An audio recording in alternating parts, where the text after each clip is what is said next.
Hello guys. सो कल हमने बात की थी कि शेनिगन की कंट्रीज़ के नेम्स क्या हैं। कल की मेरे यूट्यूब वीडियो पे आपको मैंने 27 कंट्रीज़ के नेम्स बता रखे हैं।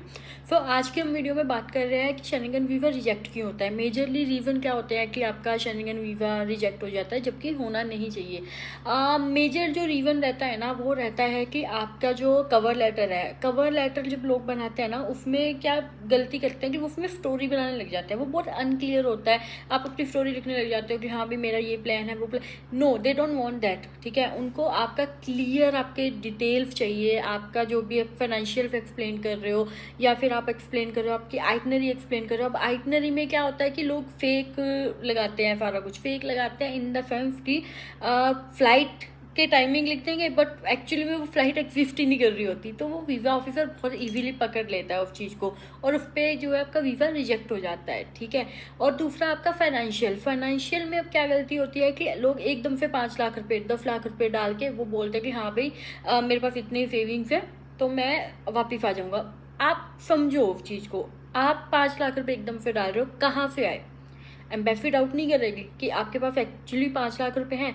तो बैंक स्टेटमेंट हमेशा चलते हुए होनी चाहिए। जो आप रेगुलर, जैसे मेरा अकाउंट है, मैं अब रेगुलर जो भी गूगल पे, पेटीएम या नॉर्मली अपना बैंक यूज़ करती हूँ। अगर मुझे कल को वीज़ा अप्लाई करना है, आई वुड प्रेफर कि मैं अपने वही स्टेटमेंट दूंगी ऑब्वियसली। उसके अलावा कोई और अकाउंट क्यों दूंगी?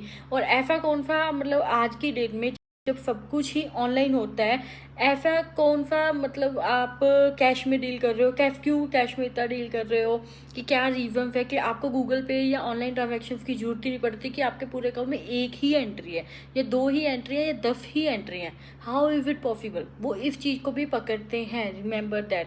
ठीक है। उसके बाद जो है आपके डॉक्यूमेंटेशन इनकम्प्लीट होता है। आपको पता ही नहीं होता है कि आप क्या डाल रहे हो।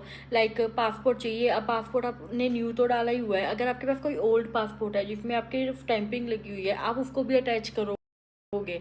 आप उनसे हाइड नहीं कर सकते। हमेशा फॉर्म में आता है ये ऑप्शन कि do you have any old passport also. Most of the agents या मोस्ट ऑफ द कैंडिडेट्स जो है उसको मिस कर देते हैं, वो नहीं करना है। फिर आपका आ जाता है एकेडमिक्स। अब आपका एकेडमिक्स जो है, आप वो नहीं बताते हो कि आप कितने पढ़े लिखे हो। आप क्या, आपको लगता है टूरिस्ट वीजा अप्लाई करना है तो नॉर्मली अपनी इनकम दिखाओ, जो करते हो वो दिखाओ, ये सब। नो, ऐसा नहीं है।